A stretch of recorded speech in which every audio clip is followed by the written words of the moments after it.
क्या होता है जब हमारे सोलर सिस्टम में एक वर्म होल खुलता है और वहां से आता है भविष्य से आया एक ऐसा वायरस जो कि पूरी पृथ्वी पर तबाही फैलाना शुरू कर देता है। अब क्या वैज्ञानिक भविष्य की जानकारी का इस्तेमाल करते हुए उस वायरस को रोक भी पाएंगे या पूरी पृथ्वी हमेशा के लिए नष्ट हो जाएगी? चलिए जानते हैं आज की जबरदस्त कहानी में। कहानी की शुरुआत एक टीनेज कपल से होती है जो कि अकेले में सितारों से भरे शांत आसमान को निहार रहे हैं, मगर जल्दी ही सब कुछ बदलने वाला था। दोनों पाते हैं कि आसमान से नासा का एक सैटेलाइट उनके ऊपर से गुजरते हुए पास में ही जा गिरता है। अब लड़की कहती भी है कि शायद से ये सैटेलाइट खतरनाक हो सकता है, तो उन्हें इसे नहीं छूना चाहिए, मगर लड़का नहीं मानता और उसे अपनी गाड़ी में रख पास में ही मौजूद अपने टाउन में ले जाता है। वहीं पीछे से मिलिट्री सैटेलाइट को ट्रेस करते हुए वहां आ पहुंचती है, जहां वे पाते हैं कि कोई तो है जो उस सैटेलाइट को पास के टाउन में ले गया है। तो वे जल्दी से उसी टाउन में जाने लगते हैं, मगर टाउन में घुसते ही सामने जो वे देख पा रहे थे उनकी आंखें फटी की फटी रह जाती हैं। चारों ओर सिर्फ लाशें ही लाशें पड़ी थी, यानी कि यहाँ जरूर से कुछ बड़ा और खतरनाक हुआ है। कि तभी एक आदमी चिल्लाते हुए उनकी गाड़ी के सामने आता है। अब यहाँ से दोनों कुछ भी समझ पाते कि इसके पहले ही उन्हें भी किसी तरह का वायरस इन्फेक्ट कर देता है और दोनों सोल्जर्स भी वहीं एक झटके में मारे जाते हैं। अब यूएस डिफेंस आर्मी का हेड जनरल मैनचेक दिखाया जाता है, जो कि एनएसए हेड बीटर को पूरी डिटेल्स दे रहा है कि कैसे उस टाउन में अचानक से ही एक अननोन वायरस से सब लोग मारे गए हैं। वहीं उन्होंने अभी के लिए पूरे टाउन को ही सील कर दिया है, जहां बीटर यही डिटेल्स अब प्रेसिडेंट को भी देता है और कहता है कि मैनचेक इस हादसे की जांच के लिए वैज्ञानिकों की एक टीम बना रहा है, जो कि जल्दी ही जांच शुरू कर देगी। अब अपने बेस पर ही मैनचेक वैज्ञानिकों की एक टीम इकट्ठा करता है, जो कि उस टाउन पर हुए अननोन वायरस अटैक की जांच करेंगे। यह टीम का हेड जेरेमी होगा, वहीं साई, शार्लिन, एंजेला और आखिर में एक आर्मी सोल्जर बिल होगा। अब मैनचेक उन्हें सारी फुटेजेस दिखाने लगता है और कहता है कि शायद से उस टाउन में आसमान से गिरी सैटेलाइट के जरिए कोई डेडली वायरस फैल गया, जिससे सैकड़ों में लोग मारे गए हैं। यहाँ वायरस को एंड्रोमेडा नाम दिया जाता है। यहाँ साई कहता है कि मगर वो सैटेलाइट नासा की थी, यानी कि गवर्नमेंट जरूर उनसे कुछ बड़ा छिपा रही है, जिसका मैनचेक कोई जवाब नहीं देता। वहीं एंजेला नोटिस करती है कि टाउन में अभी भी हलचल हो रही है, यानी कि वहाँ अभी भी कई सर्वाइवर बचे हुए हैं। वहीं दूसरी ओर एक रिपोर्टर जैक दिखाया जाता है, जो कि अपने दोस्त विजर के साथ मिलकर उसी हादसे पर जानकारी इकट्ठा कर रहा है, जहां विजर उसे बताता भी है कि गवर्नमेंट इस हादसे को सीक्रेट रखना चाहती है, मगर उसने हैक करके सारी वीडियोस निकाल ली हैं। तो वो अब आर्मी को फोन करके उनसे पूछने लगता है कि वे सबको डिस्क्लोज क्यों नहीं कर रहे कि उस टाउन में क्या हुआ है, और उनके पास ऑलरेडी सारी वीडियोस आ चुकी हैं। यहाँ मैनचेक अब अपने जूनियर को कहता है कि ये जानकारी बाहर लीक नहीं होनी चाहिए और उन्हें जैक और उसके साथियों पर नजर रखनी होगी। वहीं जेरेमी, बिल और एंजेला टाउन में छानबीन के लिए सेफ्टी सूट्स पहनकर चले जाते हैं, ताकि वे पता कर पाए कि वहाँ क्या हुआ था और कौन कौन वहाँ अभी भी जिंदा बचा है। वहीं अब पुलिस विजर को रास्ते में रोक लेती है, जिसने कि उस हादसे की वीडियो लीक की थी, और यहाँ पुलिस उसे गोली से जान से मार देती है और उसका फोन भी ले लेती है। यानी कि गवर्नमेंट के कुछ लोग नहीं चाहते हैं कि बाहर किसी को भी इस टाउन के बारे में पता चले, और इसके लिए वे किसी भी हद तक जा सकते हैं। वहीं टाउन में तीनों पाते हैं कि वहां हर तरफ तबाही फैली हुई है, मगर अभी तक बर्ड्स पर उस वायरस का असर नहीं हुआ है। मगर फिर भी सेफ्टी के लिए आर्मी अब बर्ड्स को मार देती है। जहां वैज्ञानिक टाउन में चेक करने लगते हैं और पाते हैं कि सारे ही लोग बड़ी ही अजीब तरह से मारे गए हैं, जहां किसी की भी बॉडी में खून नहीं बचा है। वहीं ट्रेसिंग डिवाइस से वैज्ञानिक फाइनली उसी सैटेलाइट को ढूंढ लेते हैं, जहां जब लोकल लोगों ने उसे खोला तभी वो वायरस फैल गया। अब यहाँ से टीम सिक्योरिटी कैमरास को देखने लगती है कि जो लोग अचानक से नहीं मरे वे किसी वजह से वॉयलेंट हो गए, जिसके बाद पहले उन्होंने औरों को मारा, फिर उन्होंने खुद की भी जान ले ली। तभी उन्हें एक बच्चे की रोने की आवाज आती है और वे पाते हैं कि एक छोटा बच्चा अभी भी जिंदा है। वहीं रास्ते में उन्हें वहीं बूढ़ा आदमी भी जिंदा मिल जाता है, जो कि उस रात सोल्जर्स की कार के सामने आया था, और सरप्राइजिंगली वो बिल्कुल ठीक ठाक था। अब यहाँ से वैज्ञानिक दोनों को ही रिसर्च के लिए ले जाने लगते हैं कि उन दोनों पर उस वायरस का असर क्यों नहीं हुआ। वहीं ये सारी डिटेल्स मैनचेकअप बीटर को दे देता है और सुझाव देता है कि उन्हें इस खतरनाक वायरस को खत्म करने के लिए उस पूरे टाउन पर ही न्यूक्लियर बॉम्ब गिराने होंगे, वरना ये वायरस अगर बाहर फैल गया तो सब कुछ तबाह हो जाएगा।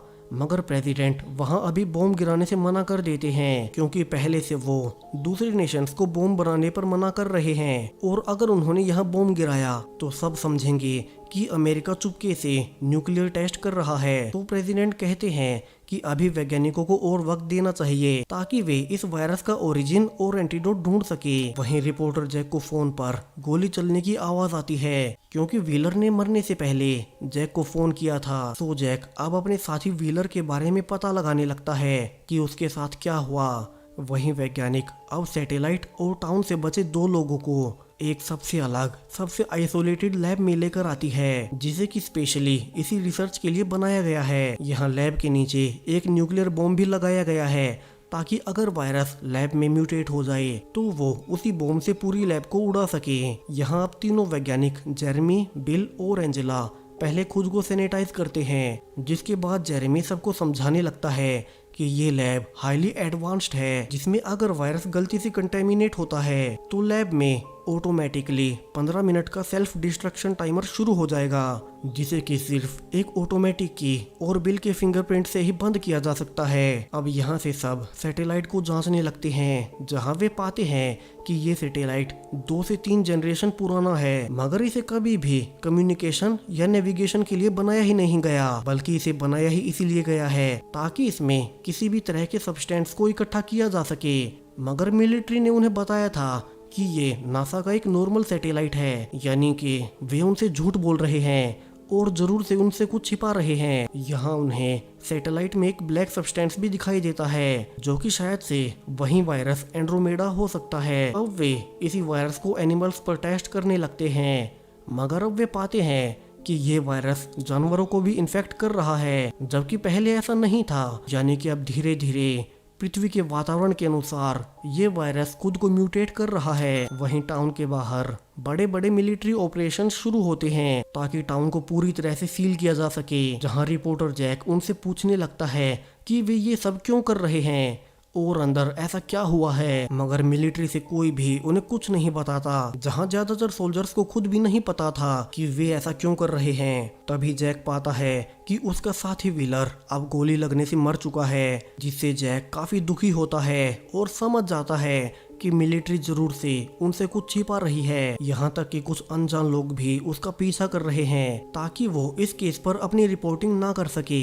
वही लैब में रिसर्च जारी थी, जहां जब उसी ब्लैक सब्सटेंस को एनालाइज किया जाता है तो वे पाते हैं कि ये नैनोटेक से बना हुआ है, जो टेक्नोलॉजी अभी तो आने वाले सैकड़ों सालों तक इंसान कभी बना नहीं पाएंगे। तो क्या ये वायरस किसी एलियन लाइफ ने डेवलप किया है? सवाल अब बढ़ते ही जा रहे थे। वहीं एंजेला उसी बूढ़े सर्वाइवर के पास जाती है, जिसका नाम काइल है। यहाँ वे जानना चाह रहे थे कि काइल पर उस वायरस का असर क्यों नहीं हुआ, और यहाँ से वे पाते हैं कि काइल की एक मेडिकल हिस्ट्री रही है, क्योंकि वो काफी गंभीर बीमारी से ग्रस्त है। अब काइल उस रात के बारे में बताना शुरू करता है जहाँ वो कपल उस सैटेलाइट को लोकल लोगों के पास ले आया और वे उसे खोलकर देखने लगे कि उसमें क्या है। लेकिन जब तक काइल ड्रिंक लेकर वापिस आया तब उसने पाया कि सारे लोग या तो मर चुके हैं और जो बचे भी हैं वे काफी वॉयलेंट हो गए हैं और एक दूसरे को मार रहे हैं। अब यहाँ से वैज्ञानिक पाते हैं कि ये वायरस डेड बॉडी से नहीं फैल रहा है और ये एक सिंगल सेल है, यानी कि ये नेचुरल नहीं है बल्कि बायो इंजीनियर्ड है, यानी कि इसे किसी द्वारा बनाया गया है। और चूंकि इसमें डीएनए नहीं है, यानी कि इसे बनाने वाला कोई इंसान नहीं हो सकता। अब यहाँ से तो लगभग कंफर्म हो चुका था कि ये एक एलियन वायरस है। वहीं अब कुछ पक्षी उसी टाउन के डॉग को काटने लगते हैं, जिससे अब वायरस बाहर फैलने लगता है, यानी कि अब वायरस धीरे धीरे म्यूटेट हो रहा है और पृथ्वी के वातावरण के अनुसार खुद को फैला रहा है। वहीं अब उसी टाउन से 40 मील दूर एक रेस्टोरेंट पर एक शेरिफ आता है, जो कि काफी बीमार लग रहा था, और अचानक से वो वॉयलेंट हो उठता है और अब एक एक करके सबको जान से मार देता है। और आखिर में खुद की भी जान ले लेता है। यानी कि ये वायरस अब बाहर भी फैलना शुरू हो चुका है। यहाँ से अब वीडियो से मैनचेक नोटिस करता है कि वो शेरिफ उसी टाउन के पास से गुजरा था, यानी कि वो वायरस अब तक ऑलरेडी उस टाउन के बाहर जा चुका है। तो मैनचेक वैज्ञानिकों की टीम को बताता है कि कैसे वायरस अब बाहर निकल चुका है। सो उन्हें जल्दी से इसका एंटीडोट ढूंढना होगा। जहां वैज्ञानिक कहते हैं कि जो सैटेलाइट उन्हें मिला है वो नॉर्मल नहीं है, बल्कि उसे किसी तरह के सैंपल इकट्ठा करने के लिए बनाया गया था। सो नासा उनसे क्या छिपा रही है, यह मैनचेक समझ चुका था कि उसे अब उन्हें सब कुछ बताना होगा। सो वो उन्हें अब सब कुछ सच सच बताना शुरू करता है कि कुछ ही महीने पहले नासा को हमारे सोलर सिस्टम में एक बड़ा वर्म होल खुलने की जानकारी मिली, जो कि शायद से हमारी गैलेक्सी और किसी दूसरी गैलेक्सी के बीच का पोर्टल था। और चूंकि उससे वहां के आसपास का स्पेस टाइम बैंड हो रहा था, तो ऐसा हो सकता है कि वो वर्म होल किसी ने भविष्य से खोला था और शायद से कोई उन तक मैसेज पहुंचाना चाह रहा था। सो नासा को लगा कि वर्म होल के उस पार कोई एलियन प्लेनेट है और उसी की जांच के लिए उन्होंने एक सैटेलाइट बनाया ताकि वो वर्म होल में जाकर देख सके कि उस दूसरी गैलेक्सी में एलियन लाइफ फॉर्म कैसी है। और उसके सैंपल इकट्ठा करने के लिए इस सैटेलाइट को ऐसे डिजाइन किया गया था। मगर जब सैटेलाइट वर्म होल में जा ही रहा था तो कोई इलेक्ट्रॉनिक सिग्नल सैटेलाइट से आकर टकराया और वर्म होल बंद हो गया, जिसके बाद ये सैटेलाइट पृथ्वी पर ही आ गिरा और उसी वर्म होल से निकला वो अनजान एलियन वायरस अब पृथ्वी पर फैलने लगा। यहाँ मैनचेक ये भी बताता है कि अब तक प्रेसिडेंट भी उस टाउन को न्यू करने के लिए मान चुके हैं, क्योंकि अगर वो एलियन वायरस बाहर फैला तो पूरी दुनिया सिर्फ कुछ ही महीनों के अंदर तबाह हो जाएगी। वहीं टाउन को सिक्योर करते हुए अब सोल्जर्स के बीच पक्षी अब उसी वायरस से इन्फेक्टेड जानवर को फेंक देते हैं, जिससे वे भी इन्फेक्टेड हो जाते हैं और तभी वोलेंट होकर आपस में ही मारने लगते हैं। वहीं एक सोल्जर डर के मारे अब वापस से कैंप में तेजी से आने लगता है, जहां जैक भी रिपोर्टिंग के लिए आया हुआ था। मगर अब तक वो सोल्जर भी इन्फेक्टेड हो चुका था और वो वोलेंटली बिहेव करते हुए अपनी गाड़ी से कैंप को तबाह करने लगता है। यहाँ जैक इसे रिकॉर्ड कर रहा था कि सोल्जर को अचानक से क्या हुआ है, मगर बाकी सोल्जर्स उससे फोन छीन लेते हैं और उसे अरेस्ट भी कर लेते हैं ताकि ये खबर बाहर ना फैले। वहीं अब तक वायरस से परेशान होकर आर्मी फाइनली उस टाउन पर न्यूक्लियर बॉम्ब गिराने का फैसला करती है और एक पायलट न्यूक्लियर बॉम्ब लेकर जाने लगती है। मगर लैब में अब जेरेमी ये जानकर हैरान था कि ये वायरस दरअसल रेडिएशन से और ज्यादा फैलता है। तो अगर उन्होंने टाउन पर न्यूक गिराया तो ये वायरस और तेजी से फैलेगा और सिर्फ कुछ ही दिनों में पूरा देश इस वायरस की चपेट में आ जाएगा। अब जेरेमी जल्दी से आखिरी मिनट पर व्हाइट हाउस को फोन करके इमीडिएटली इस बॉम्ब को गिराने से रोकता है और फाइनली जब कुछ ही सेकेंड्स बचे थे बॉम्ब को गिराने से रोक लिया जाता है। अब जेरेमी यहाँ से चैन की सांस लेता है, मगर न्यूक वाला जेट जब वापस मुड़ ही रहा था तब पूरा प्लेन अब मेल फंक्शन करने लगा है, यानी कि वो भी वायरस से कंटेमिनेट हो गया है। इससे अब न्यूक फाइनली टाउन पर गिर ही जाता है और वो हो जाता है जो कि होना नहीं चाहिए था। अब तक यहाँ से पूरी दुनिया को पता लग चुका था कि अमेरिका ने अपने किसी छोटे से टाउन पर न्यूक गिराया है। सो प्रेसिडेंट अब पीआर टीम को कहते हैं कि उन्हें बाहर की दुनिया से झूठ बोलना होगा कि उनका बॉम्ब वाला प्लेन गलती से उस टाउन में क्रैश हो गया है और इससे वे उस टाउन में मरे हुए लोगों का सच भी छिपा लेंगे। वहीं जेरेमी परेशान था क्योंकि अब तक तो ये वायरस और जल्दी से फैलने लगेगा। वहीं फुटेज से वे पाते हैं कि ये वायरस इतना मजबूत हो चुका है कि इसने नायलॉन जैसे कड़े सब्सटेंस को भी आसानी से तोड़ दिया, यानी कि ये वायरस अब हर गुजरते वक्त के साथ और ज्यादा म्यूटेट हो रहा है। वहीं अब ब्लास्ट के बाद ये वायरस और तेजी से फैलने लगता है, जहां मरे हुए सोल्जर्स से अब ये कंफर्म भी था कि ये वायरस डेड बॉडीज और हवा से फैलना शुरू हो चुका है। जहां reporter Jack NSA head Peter को वायरस की फुटेज भेजता है ताकि वो उसे छुड़ा सके और आर्मी पर एक्शन ले कि वे लोगों से सारी जानकारियां छुपा रहे हैं। मगर पीटर तो यहाँ खुद ही मेन कल्प्रिट था और वो अपने एक मेजर को फोन करके कहता है कि उन्हें जैक को जल्दी से जान से मारना होगा, इससे पहले कि वो उनकी सारी डिटेल्स बाहर मीडिया में भेजे। अब यहाँ से वे जैक को झूठे फोटो दिखाते हैं कि वो इलीगल स्मगलिंग कर रहा था और इसीलिए अब उसे कई दिनों तक उनकी कस्टडी में रहना होगा। वहीं बाहर अब आर्मी आसपास के सारे एरिया में सारे जानवरों को मारना शुरू करती है क्योंकि वे सब के सब अब वायरस से इन्फेक्टेड हो चुके थे। वहीं जैक को जान से मारने के लिए अब हेलीकॉप्टर के जरिए ले जाया जाने लगता है। मगर जैक को उन पर शक होता है क्योंकि गार्ड ने हेलीकॉप्टर में एक बैग रखा था ये कहकर कि वो जैक का है, मगर वो बैग जैक का नहीं था। यहाँ से जैक समझ चुका था कि वे सब के सब मिले हुए हैं और उसे मारना चाहते हैं। तो वो अब हेलीकॉप्टर के थोड़ा नीचे आते ही उसके अंदर फायर एक्सटिंग्विशर खोल देता है, इससे पायलट को हेलीकॉप्टर वहीं लैंड करना पड़ता है और जैक जल्दी से उतरकर भाग जाता है। और तभी हेलीकॉप्टर में ब्लास्ट होता है, यानी कि उस बैग में बॉम्ब था जो कि जैक को मारने के लिए रखा गया था। वहीं जब तक बाकी आर्मी मैन वहां पहुंच पाते, जैक ऑलरेडी वहां से जा चुका था। वही लैब में वैज्ञानिक पाते हैं कि वायरस के सारे ही पार्ट्स अब एक दूसरे से कम्युनिकेट कर सकते हैं, क्योंकि जब उन्होंने एंड्रोमेडा के एक सैंपल से एक्सपेरिमेंट किया तो दूसरे सैंपल ने ऑटोमेटिकली अगली बार खुद को म्यूटेट कर लिया, यानी कि ये वायरस खुद से ही सोच और समझ सकते हैं और जो भी चीज इनकी एग्जिस्टेंस के लिए खतरा बनती है वे उसे नष्ट कर देते हैं।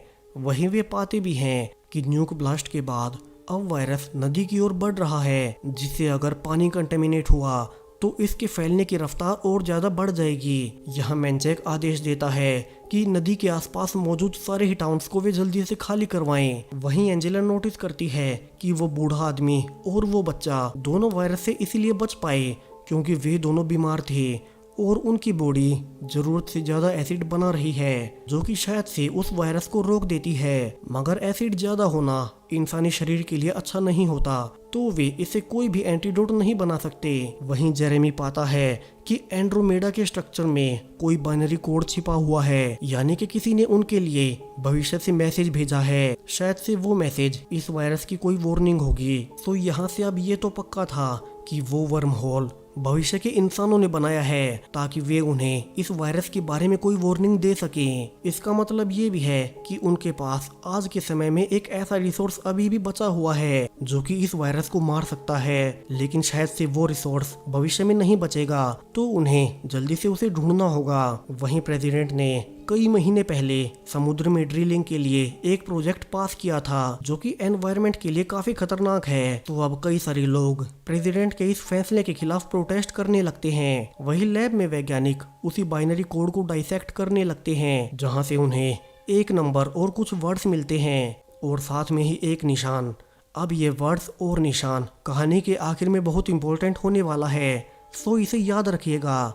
वहीं वर्ड्स का मतलब था समुद्र की तह में पाए जाने वाला एक खास बैक्टीरिया। यहाँ बिल को स्ट्राइक होता है कि वो इसके बारे में कुछ जानता है। दरअसल ये बैक्टीरिया समुद्र की गहराई में पैदा होते हैं जो कि काफी ज्यादा हार्श एनवायरनमेंट में सरवाइव कर सकते हैं, और इसके अलावा इनका इंसानी शरीर पर कोई बुरा प्रभाव भी नहीं पड़ता, यानी कि वे इससे नए एंड्रोमेडा वायरस का एंटीडोट बना सकते हैं। और यहाँ से अब वे समझ पाते हैं कि शायद से भविष्य के इंसान उन्हें वार्निंग दे रहे हैं कि वे अपने समुद्रों को बचा ले, और यही वायरस का एकमात्र बचाव है। मगर प्रेसिडेंट ने तो हाल ही में एक प्रोजेक्ट शुरू किया है जिससे कि एक एक करके समुद्र में पाए जाने वाले सारे बैक्टीरिया खत्म हो जाएंगे। सो उन्हें किसी भी कीमत पर अभी प्रेसिडेंट को वो प्रोजेक्ट बंद करने को कहना होगा। अब यहाँ से वे जल्दी से व्हाइट हाउस को कहते हैं कि उन्हें जल्दी से समुद्र के उसी बैक्टीरिया का एक सैंपल चाहिए, जहाँ उन्हें बताया जाता है कि उन्हें सैंपल तो मिल जाएगा मगर वो प्रोजेक्ट बंद नहीं हो सकता क्योंकि उसके पीछे गवर्नमेंट ने बहुत सारे पैसे लगा लिए हैं। वहीं उस वायरस से ग्रस्त कुछ पक्षी अब सोल्जर्स को काट लेते हैं, जिसके बाद अब नदी का सारा पानी भी कंटेमिनेट हो चुका था। वहीं बीडर के मन में कुछ और ही चल रहा था क्योंकि पहले जैक उसके हाथ से निकल गया और अब वैज्ञानिक सारे वायरस को खत्म करने का एंटीडोट ढूंढ रहे हैं। तो वो जल्दी से उसी लैब में काम करने वाली शार्लिन के परिवार को किडनैप करने को कहता है। अब उसने ऐसा क्यों किया हमें आगे पता चलेगा। वही लैब में अब टेस्ट से पता चलता है कि सच में ही इस बैक्टीरिया से एंड्रोमेडा वायरस को खत्म किया जा सकता है। तो वे जल्दी से इसकी मास प्रोडक्शन शुरू कर देते हैं। उन्हें फाइनली इस वायरस का तोड़ मिल चुका था। वहीं वे प्लेन रिकॉर्डिंग से पाते हैं कि ये वायरस काफी खतरनाक हो चुका है क्योंकि उसने